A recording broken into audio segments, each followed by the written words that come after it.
Hey there, welcome back to 7 Minute Books. I'm Sam, and today we're talking about The Power of No by James Altucher and Claudia Azula Altucher. Sophie, I gotta ask, when you first saw the title, did you think this was going to be a book about just being negative all the time?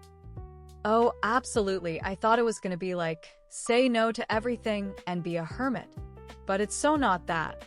It's actually about reclaiming your life by learning to decline what diminishes you. And it's a lot deeper than I expected. Right, exactly. The book starts with this idea that most of us are drowning in yes. We say yes to meetings we don't want to go to, favors we don't want to do, relationships that exhaust us. And we do it because we're afraid of disappointing people. And the authors are brutal about that. They call people-pleasing a form of self-abandonment. Every time you say yes when you mean no, you're betraying yourself. That hit me pretty hard. Same here. There's this line that stuck with me. Every yes you give to something that drains you is a no you give to something that nourishes you. That's the whole thesis right there.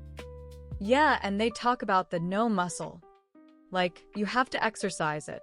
Start small, say no to a coffee you don't want, a phone call you don't have energy for. Each small no strengthens your ability to say the bigger no's.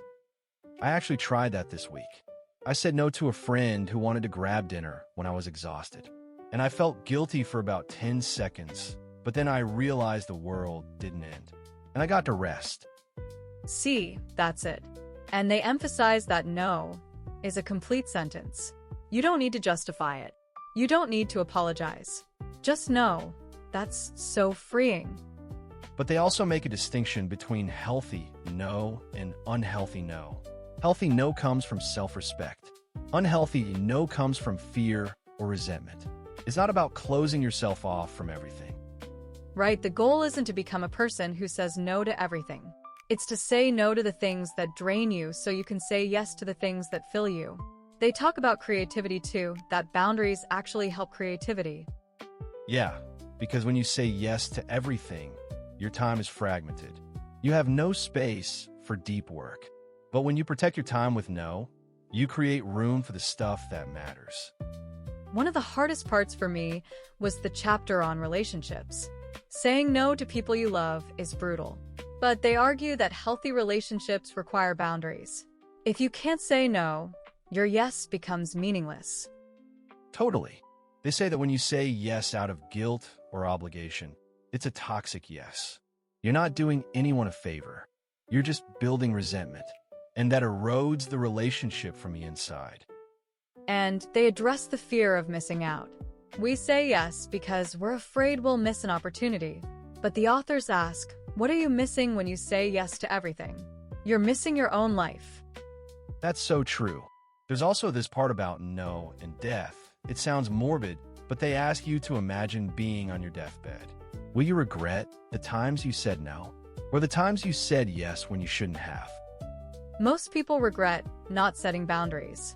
They regret living for others instead of themselves. And the book gives practical scripts for saying no to bosses, parents, kids. But the principle is always the same: clarity, kindness, and no apology. One thing I loved was the garden metaphor. Life is a garden. Your time and energy are the soil. Every yes is a seed.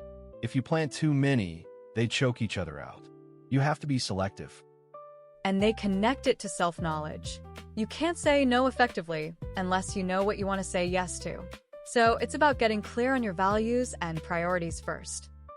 Okay, so the one thing I'm taking away is this. Every time I say yes when I mean no, I'm betraying myself. And want to stop doing that. I want to practice the no muscle. And honestly, if you want to go deeper, the whole library is over on 7minutebooks.com/app with over 6,000 fiction and nonfiction titles you can read or listen to in any language. It starts at $2.99 a month, $9.99 a year, or $19.99 once for lifetime access. That's a great deal. All right, Sophie, final thought? The power of no is really the power to choose yourself. It's the word that sets you free. We'll see you in the next one.